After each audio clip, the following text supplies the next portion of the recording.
Hey, everybody, and welcome to Generally Speaking, the podcast that bridges the worlds of pop culture and personal development. I'm your host, Jennifer Snook. I am so happy to be here with you guys today. I hope everything has been going well in your world. You guys, we are in the thick of holiday madness. It is official. I mean, it's like to the point where you have to be careful about what time you go into stores. The other day, I walked into the store. I'm like, what is happening here? And it was genuinely just because I had forgot that we were officially in the thick of it. I'm like, shit, it's the holidays. It's happening. Here we go. And I mean, we are in it. I mean, I have my Christmas tree officially put up. The lights outside are up. I mean, I'm going to do a little bit more decorating this coming up weekend. But I mean, it's happening. We have our 901 Christmas party coming up. I'm very excited about that. I'm not really sure exactly what I'm going to wear or how I'm going to stay out that late when the party starts at 9 o'clock. I mean, honestly, for me, that feels like midnight. But speaking of the holidays, you guys, I am also putting together a very special pod, a holiday pod actually, and it's going to involve you guys. So I'm going to have a few listeners come on the pod with me. We're going to sit by my tree together and get into some questions. So if you'd be interested, please make sure you comment Christmas down in the comments and I'll know to reach out to you. And if by chance you don't get on this time, don't worry about it because I promise you, we're going to be having more of these little intimate gatherings. So write Christmas down in the comments. And if you don't make it this time, you probably will next. We have a lot to talk about today, you guys. But before we get started, if you're watching this on YouTube, please make sure you reach out and smash that subscribe button. I would appreciate it. Okay, you guys, now it's time to talk about what everyone else is talking about. Mainly Teresa and all of the stuff that she said on the latest episode of her podcast, Turning the Tables, which, like I tell you, I listen to so you don't have to. So this episode, you guys, was all question and answer. And so people were asking Teresa questions and she was answering them the best she could. And that's where all of these headlines came out about her moving and joining the Real Housewives of Miami, which was not what was said at all. Teresa has no imminent plans. She is not in contract for Miami. There are no Miami plans happening at this moment. All Teresa was saying was that when the kids are grown and gone out of the house, she has one left. And when that one's gone, then she is going to start thinking about moving possibly to Miami simply because it's warmer. That's it. She says that she's just tired of the cold weather. And I mean, I get it. Who wouldn't be? But she says that she actually wants to keep a place in New Jersey because that'll always be home.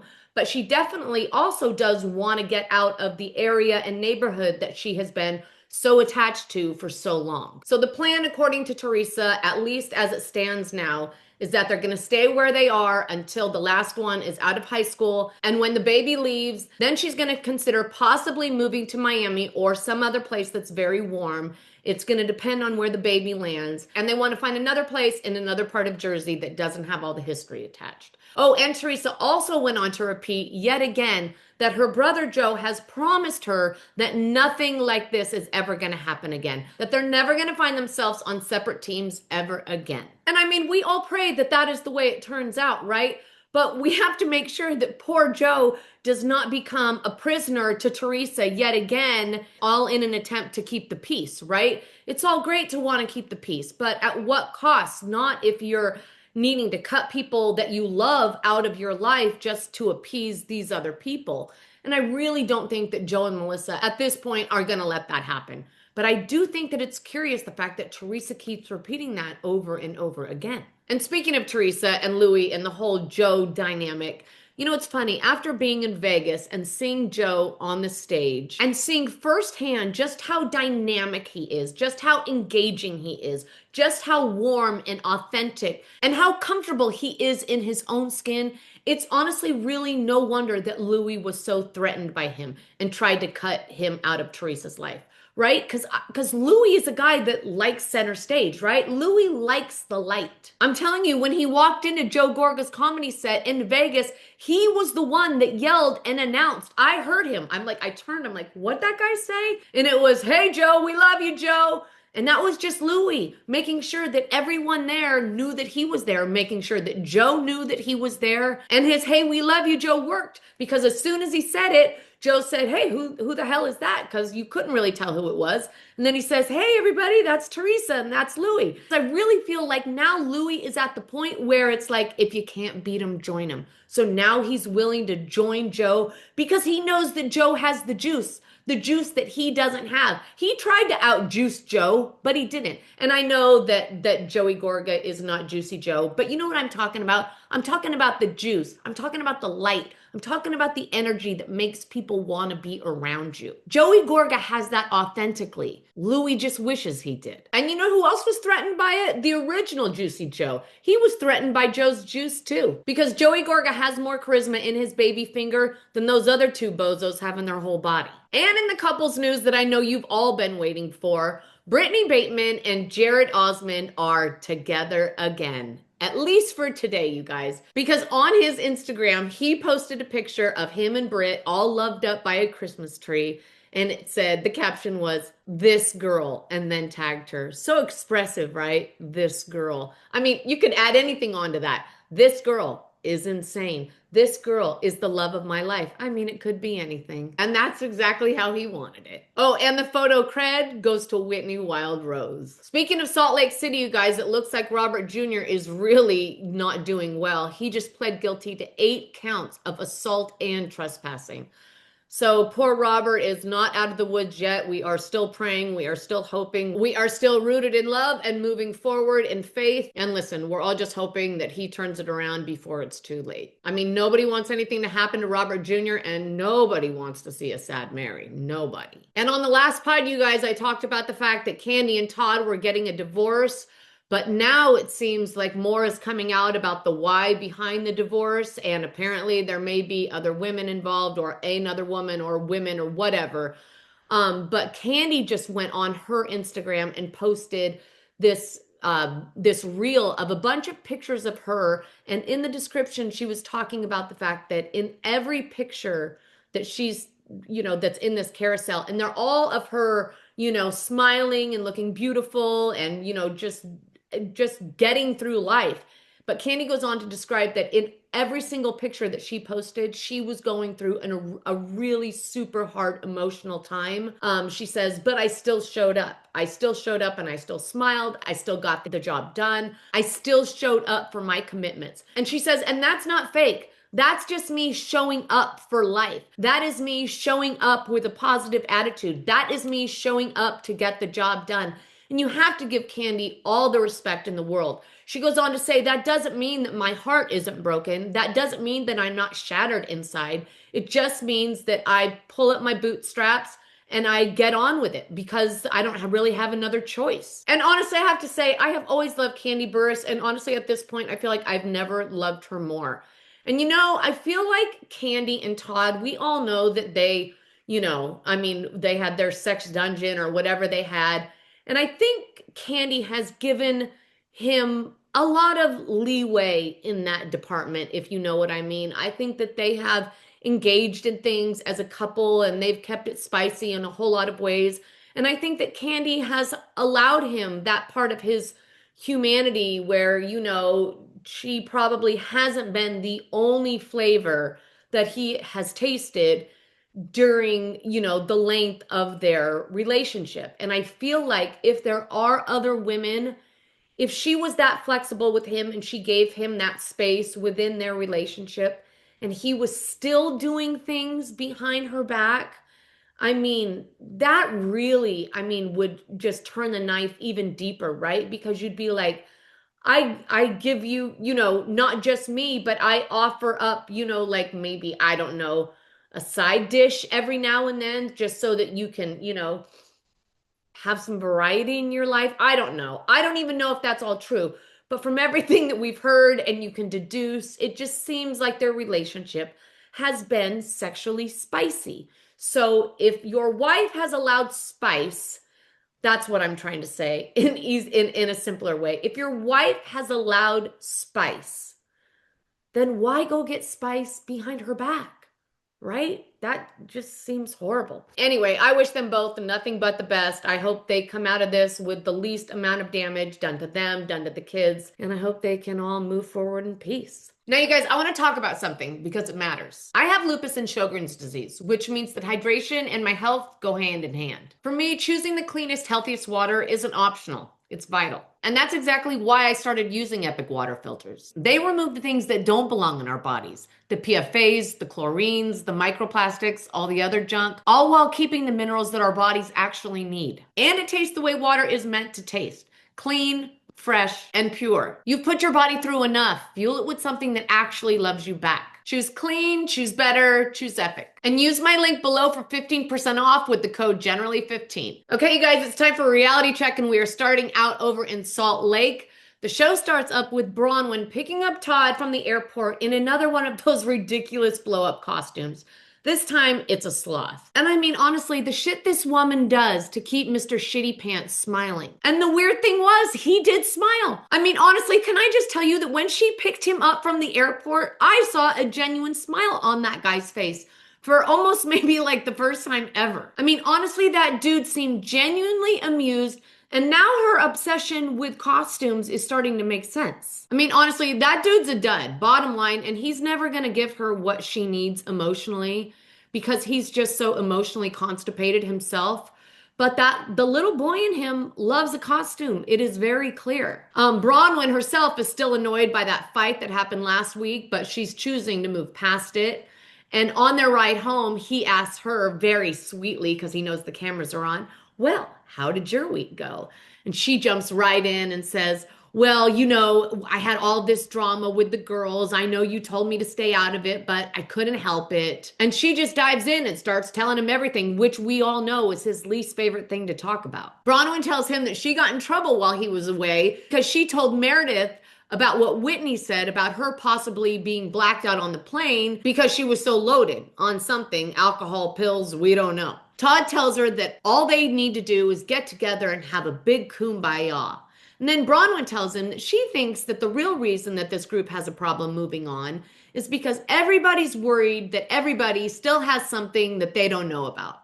And then she says to Todd, does that make sense? And when Todd says yes, then that gives Bronwyn the green light to move forward with her idea. She was just waiting on him to say, great idea. And then she was out of the gate. Bronwyn goes on to say that she's about to celebrate getting her American citizenship. She goes on to say that the rest of her family are American citizens, but she was actually born out of the country. So she now wants to have a party to celebrate not just her citizenship, but she wants to call this the spill the tea party, right? And the goal is to get all the gossip out, get all of their animosity on the table so that they can then move past it and create a new constitution. Then we're over at Justin and Whitney's house, and we see the Wild Rose herself back out on the porch, and there is some wild energy moving around her. She is staring into the sky and clutching a heavy pour of red wine.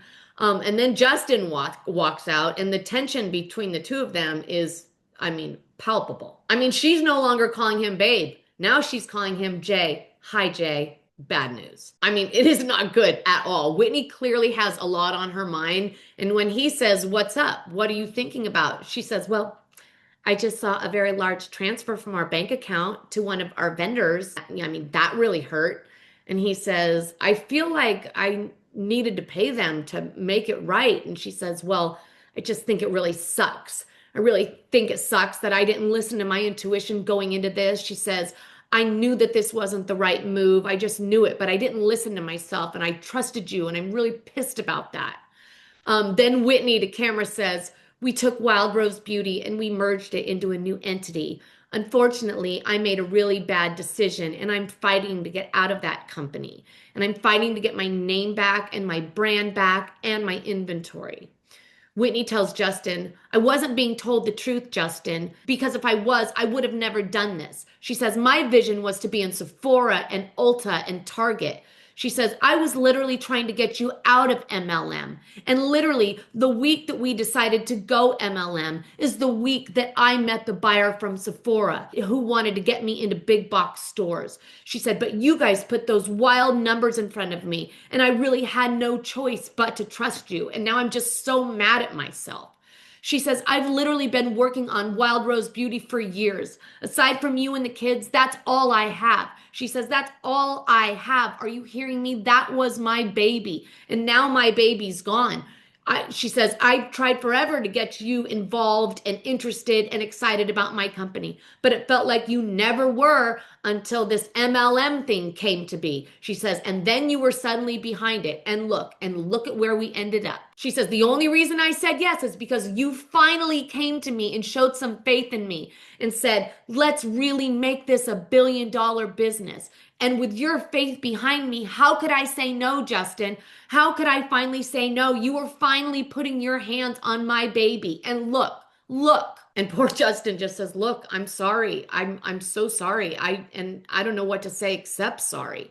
And he says, I really wish I didn't get you involved at all. And I mean, at this point, Whitney is just looking at Justin like he has ruined everything. I mean, it is so obvious that something has really shifted between the two of them. I mean, Whitney hardly wants to look at him, let alone sleep with him. And then to camera, she says that it's really fucking up her marriage because she's secretly hating him.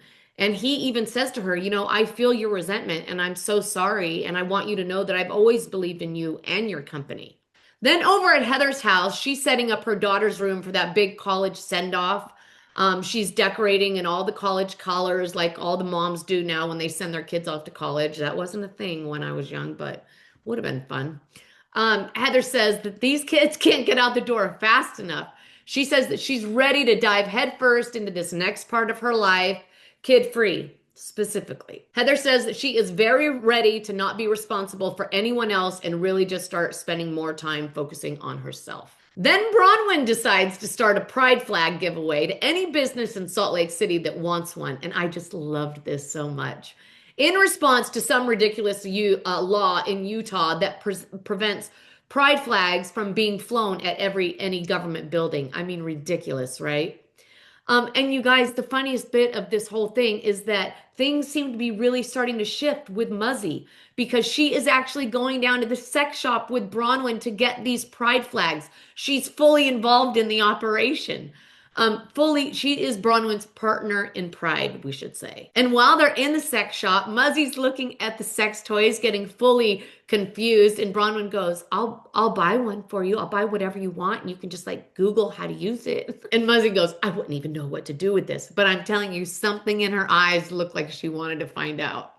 Then once they get back to Bronwyn's, Bronwyn says, I want you to know that you coming to do this is really a big deal because I know that like politically you don't really agree, you know, with all of this. And then Muzzy shocks us all, you guys. Once again, Bronwyn says, I know sometimes it's hard for you. And then Muzzy hits her straight on, you guys, eye to eye with, as long as it helps you, I don't care.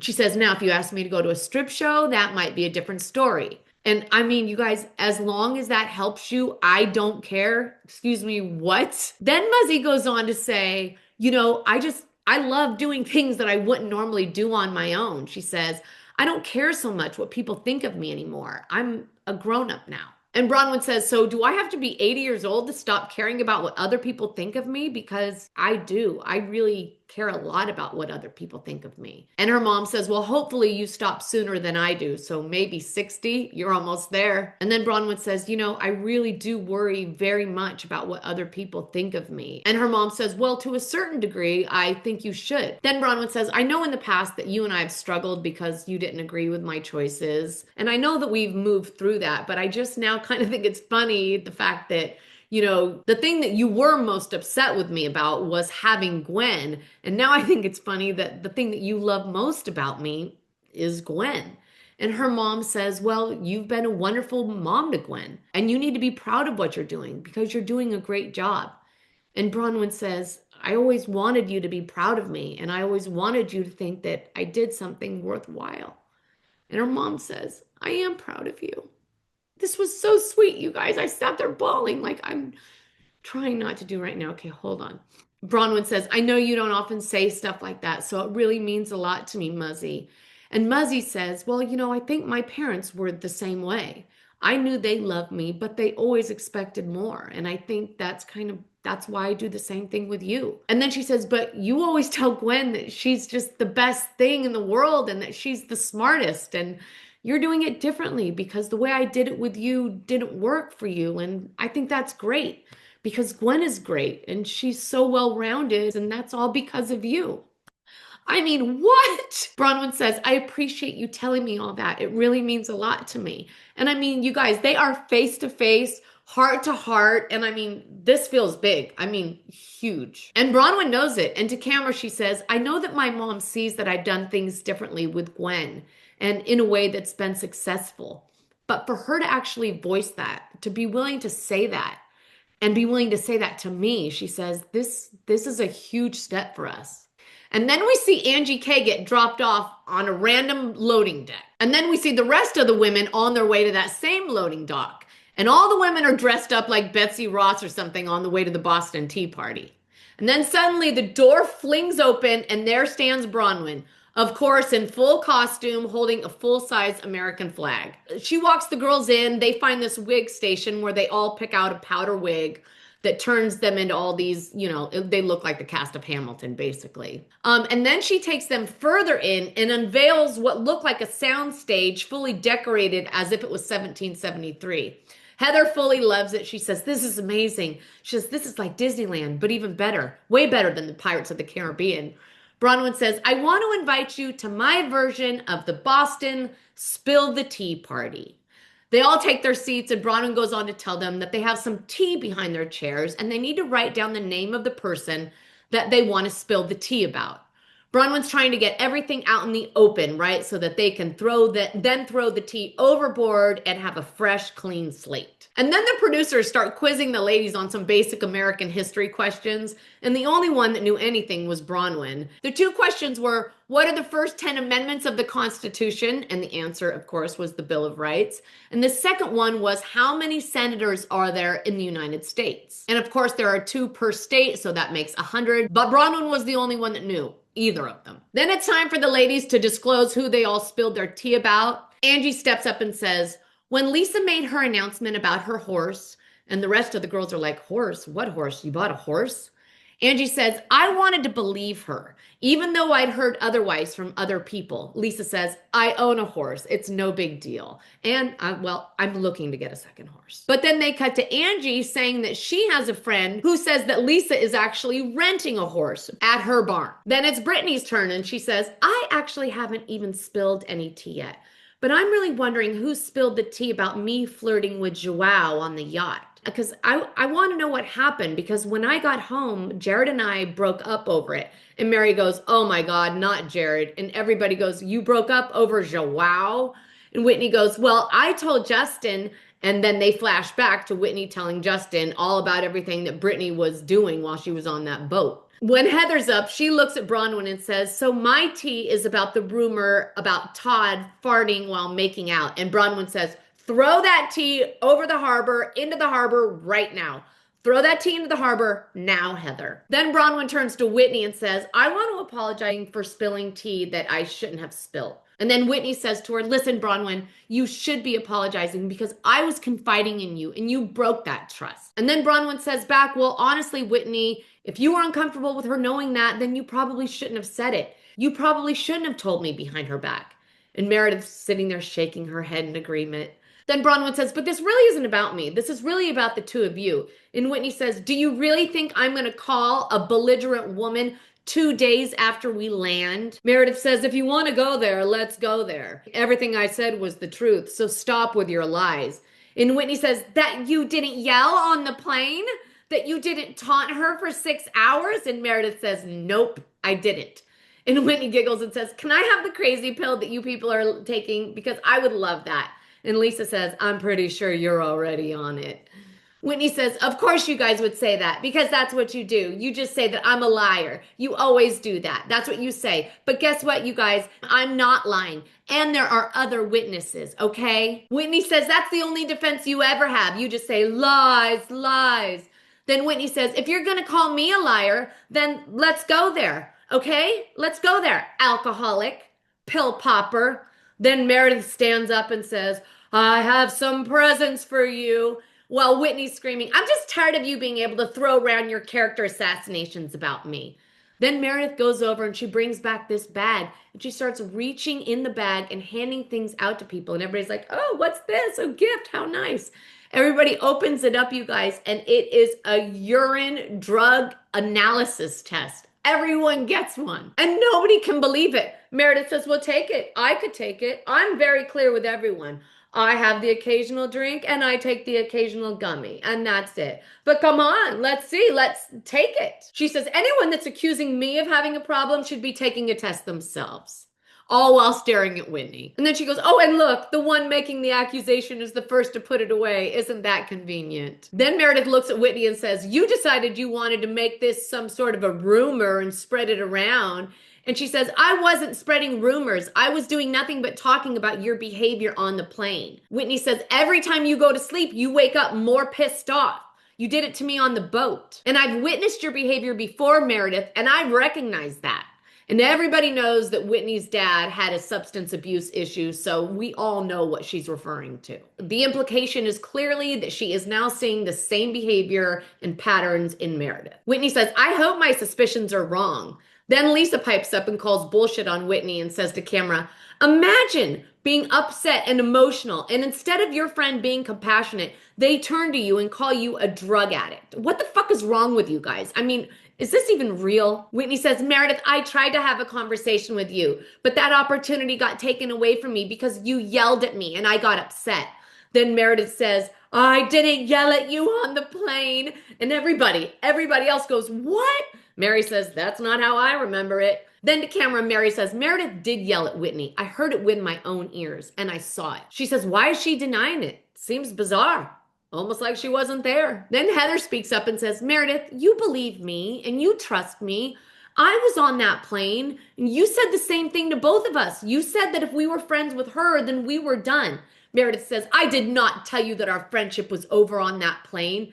Heather turns to Lisa and says, Lisa, what did she say? And Lisa says, I don't know. I wasn't there for that. And Heather says, Lisa, we've already had this discussion. Try to keep your stories straight. And then they flash back to Lisa agreeing that Meredith did indeed tell Heather and Whitney that if she's friends with Britani, then their relationship is over. Heather hits Meredith back with, this is crazy, Meredith. Then why did you send me a text apologizing?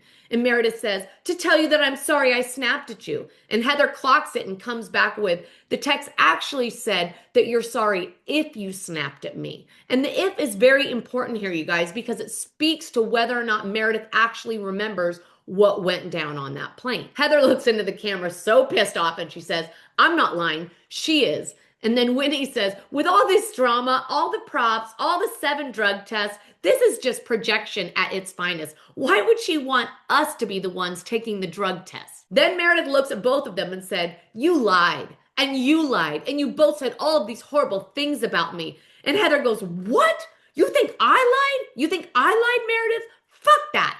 Fuck that. Lisa says, Heather, what's going on? And Heather says, I'm furious. I'm furious. Mary says, what? Why, Heather? And Heather says, well, at the root of it is the fact that you would sit across from me and tell me that I lied. And Meredith says, no, I didn't tell you that. And Heather loses her shit and says, don't gaslight me, Meredith. I know exactly what you said. Heather says, did she not say that? And Whitney says, Meredith, we were there. Meredith says, I know what I said, but you misunderstood me. And then Heather screams back with tears running down her face, I'm upset, and it's because of what you did.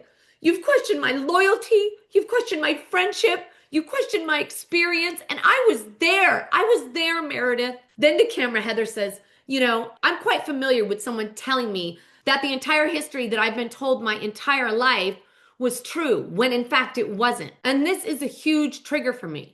I've been told this my whole life, and I don't want to be gaslit by the Mormons anymore, and I don't want to be gaslit by my friends. Heather says, this whole thing just feels so unfair, and I still feel very unsettled about all of it. I need you to say, Meredith, that you're horrified about what happened on that plane, not look at me and tell me that I'm a liar. Meredith says, well, it looks like there's not going to be any resolution today, so it's probably best if we just move on. Then at the perfect moment, Mary, like she always does, breaks the tension by asking, is anyone else wearing a girdle? Because mine is really cutting into my ribs. And then Bronwyn says, okay, girls, well, I have another surprise. And then she takes off her cape and reveals the Constitution, you guys, the full-size Constitution. And she says, for the sake of their group, she wants to make some friendship amendments. So Bronwyn calls court into session with the old hear ye, and then follows it with, my amendment is that families are off limits. Heather says, hear ye, be a woman of your word. Lisa says, hear ye, be the friend that you expect others to be. Mary says, hear ye, that we don't just listen to each other, but we also forgive each other. Whitney says, hear ye, there are topics that are actually off the table. It's businesses, marriage, and children. Then Angie says, hear ye, hear ye. In this group, we need to be very careful about saying things about people without documentation. Okay. Then Britt says, hear ye, hear ye. May we always see the best in people.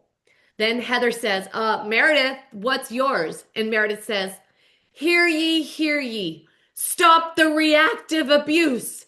And that's all I have to say. And everybody's head starts spinning. And Mary goes, I'm confused. And Whitney says, reactive abuse. I'm going to Google this. And then she reads, reactive abuse. Reactive abuse happens when a victim of abuse reacts to that abuse in a way which could include physical violence or shouting at their own. And then Whitney follows it up with, well, thank you for giving us a definition of your behavior, Meredith. And then Bronwyn wraps it up with, cheers to our Constitution. I love our amendments. And Heather says, and also no more farts. And there we have it, you guys. Another week of maybe the best show on television. And then you guys, it's so. Apparently, these are the best days of our lives again because Vanderpump Rules is back. And while SUR was once the place where you took your mistress, it is apparently now the place where you meet her. At least that's what Lisa Vanderpump is saying about the restaurant that is still serving up goat cheese balls and pumptinis. The food is still the same, but there is a whole new set of servers. And with this being the first episode of the revamped and recast version of the long-standing Bravo staple, it is time to meet the cast, everybody. Of course, we have the Queen of Pink, Puptinis, and Mini Ponies. Miss Lisa Vanderpump herself, who still has her crown very properly propped on her head. And then we meet a guy with long, gorgeous hair that's flowing down to his ass. His name is Venus. He says that working at SUR is probably the best job that he's ever had. And he's had like 36 jobs. So he says he loves it because it's like being in high school. He says it's just like running around and gossiping with your friends and hooking up. Then we meet Natalie. She started working at SUR the same day that Venus did. She says that she's hands down the best bartender there. Plus, she says she's cute. And there's a lot more on her in a minute, so stand by. Then there's Chris, who right off the bat feels like a blend of Schwartz and Sandoval. And I really don't want to compare everyone, but there are some comparisons. He says that he's working at SUR for the networking of it all. And Natalie tells him that she just got off suspension, right? And when he asks her why she got suspended, Natalie explains to camera that last week her family was in town visiting, so she brought them in. But when she did, she saw her ex-boyfriend, Paolo, working. He also is a bartender there, right? And apparently the two of them started verbally sparring, and then Natalie got asked to leave by her best friend, who is Demi, who also happens to be an assistant manager. Then there's Marcus. He says that working in SUR is like a playground. And this guy seems to like to do everything except work. He's got some weird, awkward, insecure energy, kind of Jax-ish. I mean, I instantly got the ick from this dude. I mean, he's just, ugh. Then there's Jason, who energy-wise seems very Schwartzy. Then there's Audrey. She's a perky blonde who said, everybody here is trying to make it in entertainment, and she's trying to make it in horror films.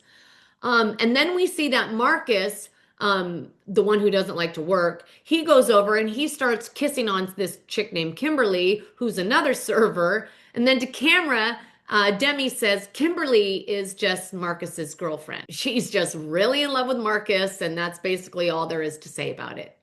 Venus says Marcus and Kim are constantly fighting. They're fighting like every single week. One minute they're in the best relationship ever, and the next week it's over. And then the process repeats all over again. Marcus says that him and Venus are best friends, even though they're very different. He says that he's a crazy asshole and that Venus is a hot diva without a hot record.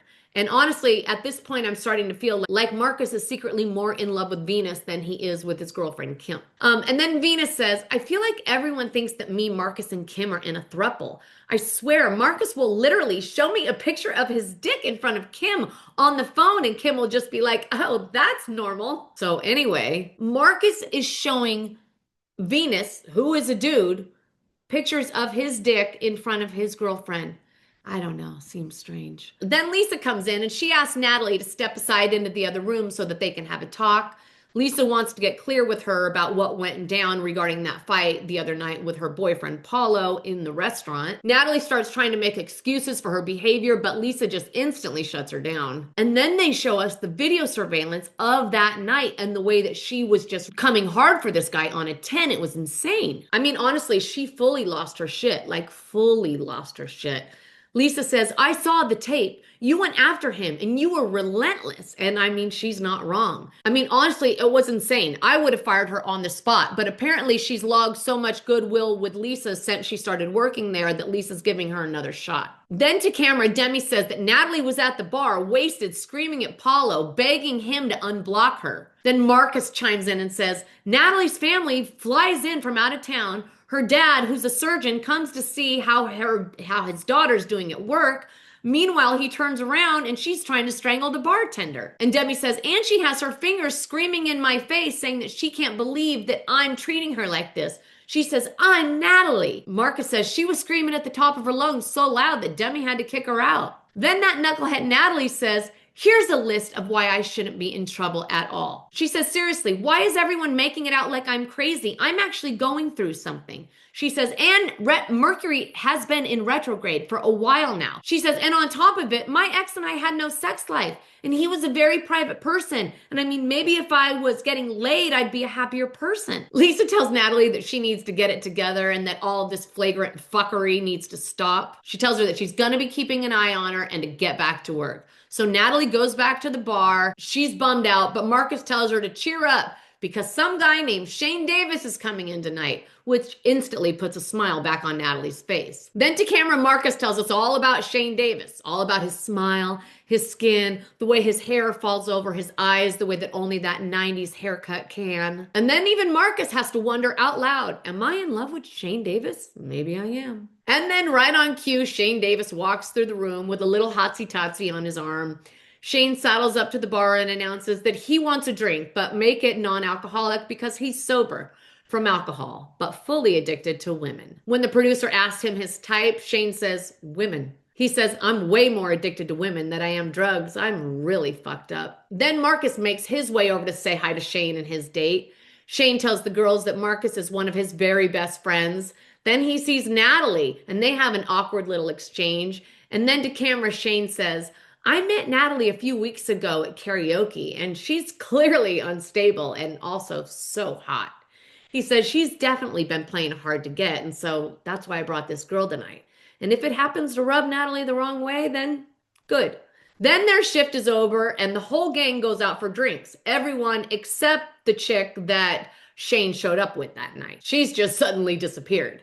Natalie starts talking about how mad Lisa was at her, and when they all say, well, rightfully so, she says, but you guys, my ex, he's driving me crazy. And Demi goes, you know, it's actually so funny to hear her say ex because Paulo was actually with me before they hooked up. So he was actually my ex first. And then Kim says to camera, you know, Demi was literally dating Paulo right up until the actual day that Natalie started dating Paulo. And then Shayne takes a dig and says, but I'm just curious if he's older or younger than your dad. And Natalie says back, well, I'm curious about the girl that you brought in tonight because you told me that you were never going to bring a girl into my work. And I turn around and that's exactly what you did.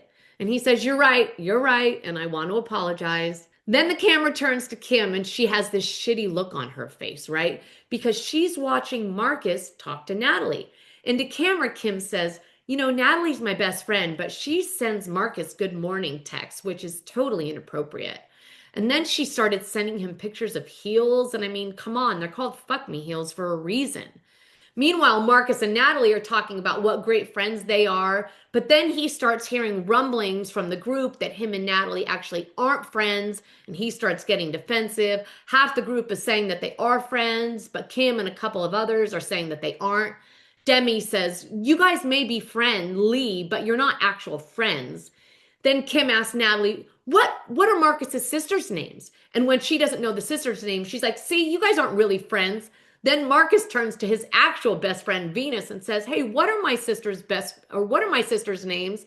And his best friend's like, I don't know. Then Audrey's like the voice of reason, and she says, listen, just because one has a wiener and one doesn't have a wiener doesn't mean that they can't be friends. I mean, that's just psychotic. And honestly, I couldn't agree more. At this point, Natalie is pissed, Kim is crying, and Venus takes Marcus aside and says, I can't believe you didn't stand up for Natalie more. And Marcus says, come on, dude. If I would have stood up for Natalie more, Kim would have killed me. She already wants to kill me. Then the next day, Marcus meets up with Shayne to go work out. And while they do, Marcus updates him on all the ways that the night further devolved after they left them. He says, dude, when I got back to her place, she just started screaming at me and saying that I was nothing but a joke and a shitty boyfriend. She's screaming at me saying, how am I going to let someone talk to her that way? And then across town, Venus is showing up to Kim's apartment. She pours the two of them mimosa and then proceeds to pour her heart out about her version of events and how things went down the night before. She says they got back and then Marcus went out for a cigarette so that he could avoid confrontation, just like he always does. While I was sitting on the couch crying, she says, and I'm sitting there crying and he's smoking a cigarette instead of consoling me. And then when he came in, all he told me was that I was drunk and that I needed to stop being this girl. And then back at the gym, Marcus says, and I knew that I was working out with you in this morning. Meanwhile, she's giving me shit saying, oh, is your workout more important than this? And I just said to her, no, my workout's not more important, but it's 5 o'clock in the morning, so let me get some sleep. Back on the couch, Kim is telling Venus that Marcus left the house like he does because that's just so typically Marcus. She says, I was about to have a panic attack and I'm just freaking out. So I'm calling him over and over again and he just won't answer my calls. And then Marcus is telling his buddy, dude, I'm driving and my phone starts blowing up and it just won't stop. Then to camera, Venus says, as their best friend, Kim and Marcus are constantly circling the 3 Fs. Flirting, fighting, and fucking. He says, if someone called me 100 times, I'd call the fucking police. I'd be like, help, somebody help. Then Marcus tells Shayne, dude, but I know the way she moves. So I checked her location and there was her little dot driving up the canyon. He says, so I just went to the door, I let her in, we didn't say a word, and we went to sleep. Then the next morning, she asked me if we were going to talk about this, and I said no. Back on the couch, Kim says to Venus, you know, I'm fine with him being friends with Demi. They've been friends for years. But Natalie, on the other hand, is a new friendship. And Natalie doesn't know anything about boundaries. I mean, she fucked Demi over. I mean, why wouldn't she do the same thing to me? Then back at SUR, we see Lisa's beautiful French business partner, and she is very upset. She tells Lisa that she'd been looking at the surveillance videos and she saw Marcus teaching the new kid how to sneak drinks. And for the ladies, in this economy, sneaking drinks is more than just doing something wrong. It's really throwing money down the drain when times are so tough right now. Lisa and her go on to have a talk and we learn that the business hasn't been doing well post-COVID. Lisa eventually calms her down and promises to have a staff meeting to address it. Then we see Natalie go to a recording studio to lay down a song that she's been working on. A song about having sex for the first time after a breakup, for the first time after 6 months. While Natalie's at the studio, Demi visits and they talk about their friendship. Natalie gets choked up talking about how much she appreciates it. And then we're with Chris and Jason. We're over at their apartment and they're getting ready to go catch some waves. We find out that those guys live in Marina Del Rey, so that's a little bit of a trek to work. We find out that they're half cousins, which honestly, I'd never even heard of half cousins in my life.